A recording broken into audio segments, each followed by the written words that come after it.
Sir, भुवन अरोड़ा जी का सवाल है। रोहतक से हैं, हरियाणा से। एशियन पेंट्स पर फंडामेंटल और तकनीकी नजरिया चाहते हैं। 1 साल के लिए 45 शेयर इन्होंने ले रखा है। 22-45 का इनका भाव है। तो एशियन पेंट्स काफी बार हम लोग चर्चा कर चुके हैं सुमेश जी कि या तो एशियन पेंट्स के बारे में या जो दूसरी पेंट कंपनियां हैं उनके बारे में कि अभी एक अच्छी खासी मतलब प्रतिस्पर्धा शुरू हो गई है, क्योंकि बाजार में बड़े बड़े खिलाड़ी आ गए हैं, नए खिलाड़ी। पहले से जो बड़े खिलाड़ी हैं उनमें एशियन पेंट्स भी है, लेकिन अब और भी बड़े कॉन्ग्लोमरेट्स सीधे घुस घुस चुके हैं। सबको पता ही है कितनी बदली है स्थिति। और ताजा आंकड़ों के हिसाब से, क्योंकि ये व्यू बनाए हुए काफी समय हो गया कि अब बिरला जी आ गए, जिंदल जी आ गए, तो उसके आगे अब कुछ कहानी बन रही है या नहीं बन रही है? ऐसा है भुवन जी कि मैं एक बार व्यू लेता हूँ तो लंबे समय के लिए लेता हूँ, और फैक्ट्स को मैं चेंज, जब तक फैक्ट्स नहीं हूँ मैं चेंज व्यू नहीं करता। देखिए, अभी आपने लेटेस्ट सुना होगा, बिरला ओपस ने कंप्लेन फाइल किया है कि एशियन पेंट्स मार्केट में क्या बोलते हैं उसको, मतलब अपना थोड़ा डोमिनेंस दिखाने की कोशिश कर रहा है, जिसमें डीलर्स को कह रहे हैं कि अगर तुम कोई और कंपनी का या बिरला ओपस जो भी बेचोगे तो तुम्हारे इंसेंटिव, पता नहीं क्या क्या चीज़ें हटाई जाएंगे, क्या करेंगे, जो भी करेंगे। ये सब आपको बताता है कि घबराहट में ये सब बेवकूफ़ी वाली डिसीजन काम होते हैं। तो सबको अभी प्रॉब्लम होगी ही होगी। ओके, ऐसा नहीं है देखिए कि पेंट आपका बिकेगा नहीं, ऐसा बिल्कुल नहीं है। इतने घर बन रहे हैं तो अब कोई चूना तो कराता नहीं है, गांव में भी आपके पास पेंट ही लगता है, तो पेंट बिकेगा, प्रॉब्लम उससे नहीं है, वैल्यूएशन की प्रॉब्लम है, क्योंकि ग्रोथ जाएगी। तो जहाँ पे भी आपका एक्सट्रीम कंपटीशन शुरू हो जाता है, जहाँ पे भी प्राइस वॉर शुरू हो जाता है, वहाँ पे आपका वैल्यूएशन नहीं मिलेगा, क्योंकि आप मार्जिन सस्टेन नहीं कर पाएंगे। मार्जिन सस्टेन नहीं करेंगे तो वैल्यूएशन प्रीमियम जो आपको मिलता था वो जाएगा। और यही मेथड लेके मैं बैठा पड़ा हूँ समय, काफ़ी समय से। मेरा पेंट में जो डिस्कशन भी हुआ है और मैंने डिस्क्लोजर भी दिया है कि हमारा वैसे पेंट में कहीं ये ज़्यादा कहीं पे एक्सपोज़र नहीं था। एक कांसाई नेरोलैक बिकॉज़ हमें रिलेटिवली सस्ता लगता था और इंडस्ट्रियल पेंट में ज़्यादा है, बेटर मार्जिन प्रोडक्ट्स पे फ़ोकस कर रहे थे, तो वहाँ पे हम थे। लेकिन जब समझ में आ गया कि यहाँ पे तो मार्केट चलने वाली है, तो हम पेंट से टोटली बाहर ही हैं। रीज़न सिंपल है कि वैल्यूएशन सबके आधे और यहाँ से भी हो जाने चाहिए।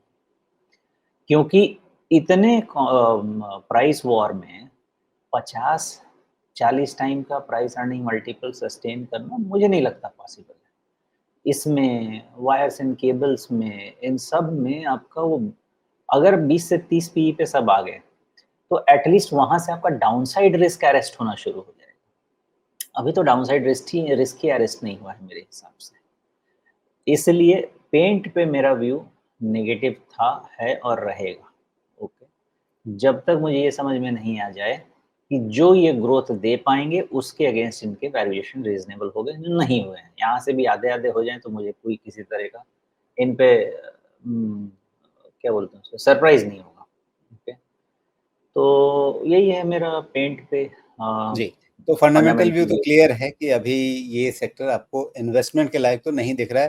थोड़ा सा धूल थमने का इंतजार करना पड़ेगा। मतलब ये हाथियों की जो लड़ाई है, वो जब एक बार को शांत पड़ जाएं सारे हाथी और उसके बाद धूल बैठ जाए, उसके बाद फिर सोचा जाए। लेकिन इन्होंने 22-45 पे खरीद रखा है। मुझे लगता है कि ये अच्छी बात हुई है। इस सवाल में सबसे अच्छी बात यही हुई है कि इनका खरीद भाव 22-45 पे है। अभी बहुत ज़्यादा नुकसान नहीं है। तो उस हिसाब से मतलब आपकी सलाह इनको क्या रहेगी? एक कितना, 1 साल का ही नजरिया है ना? मतलब ज्यादा नुकसान नहीं हुआ है, गलत जगह है निवेश के लिहाज से, निकल जाए सीधे सीधे, या अ, अभी जो रिसेंट बॉटम है 21-24 के आसपास का, 21-25 के आसपास का, उसको एक आखिरी उम्मीद की तरह देख करके तब तक बने रह सकते हैं कि जब तक ये न टूटे।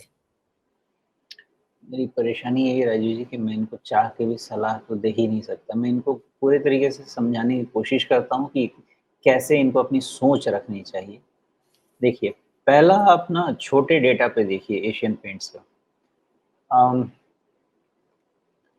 12 जून का कैंडल देख लीजिए। मुझे तो लगता है कि डिसीजन मेकिंग यही है, क्योंकि जिस तरह से कैंडल बना है और उसके बाद जो ब्रेकडाउन है एशियन पेंट्स का, मोस्ट लाइकली 2263। अब इतने बड़े में 10-1 रुपया ऊपर नीचे का तो डिस्काउंट नहीं किया जा सकता है। अब जब तक ये इसके ऊपर नहीं निकलेगा, मुझे लगता है कि स्ट्रेस रहेगा। ये पहली चीज़। दूसरी चीज़,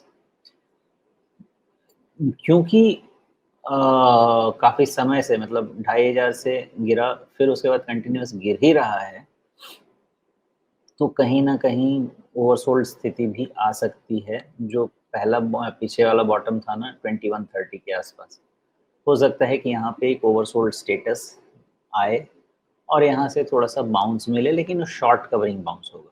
आज का डेटा ये कहता है कि जब तक आपको क्लोज़ नहीं मिले 2275 के ऊपर, इसमें कोई भी पॉज़िटिव व्यू तो मेरे हिसाब से नहीं बन सकता। ये क्लियर है, ओके? मैं जिस तरह से पढ़ूँगा इसको। ये पहली चीज़ है। दूसरी चीज़ समझ लीजिए कि इसमें एक बहुत अच्छा पैटर्न का बन रहा था। इसमें लोअर हाई बना था और एक्चुअली राउंडिंग बॉटम बनने की कोशिश हो रही थी।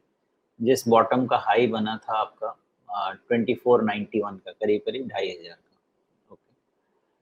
तो अब जब तक ये 2500 के ऊपर सस्टेन नहीं होता है, इसकी कोई भी फ्यूचर में mid term to long term की रिकवरी मुझे नहीं लगता कि पॉसिबल है। तो दूसरा मुझे ये समझ में आता है कि इसको 2500 के ऊपर जिस दिन जाएगा, उस दिन मैं अपने कुछ तो पॉज़िटिव होगा, क्या होगा वो उस समय देखेंगे। लेकिन जब तक नहीं होगा, इसकी रीडिंग लोअर हाई की तो पक्की है। लोअर लो अभी तक पक्का नहीं हुआ है, लोअर लो पक्का होगा आपका 2130 के नीचे। तो अगर वो भी बन गया, तो फिर आप समझें कि उसका नेक्स्ट लेग ऑफ फॉल शुरू होगा और नेक्स्ट लेग ऑफ फॉल शुरू होगा, तो फिर पूजा प्रार्थना कीजिएगा, कहाँ रुके नहीं रुके पता नहीं है। तो आपके पास 2500 एक तो है जो प्रॉपर टर्न अराउंड का सिचुएशन करेगा। अभी के लिए आपको 2275 का भी ध्यान रखना चाहिए, उसके पहले इसमें कोई भी मेरे रीडिंग में पॉजिटिविटी नहीं आती है इसमें। ओके, तो विस्तार से फंडामेंटल नज़रिए भी आपने समझ लिया और तकनीकी लेवल्स भी आपको भुवन जी मिल गए। उनके हिसाब से फैसला कीजिए आपको करना क्या है। और जो सुनिश्चित ने कहा कि भाई वो सलाह नहीं दे रहे, लेकिन आपके सामने पूरी पिक्चर रख रहे हैं, उसके आगे फैसला आपको खुद करना पड़ेगा। तो अपनी हर चर्चा में हम ये कहते हैं कि इस पूरी बातचीत को एक इनपुट की तरह से लीजिए, उसके आगे अपना रिसर्च कीजिए, अपनी खोजबीन, अपनी पढ़ाई लिखाई करके फिर एक इन्फॉर्म्ड डिसीजन लीजिए।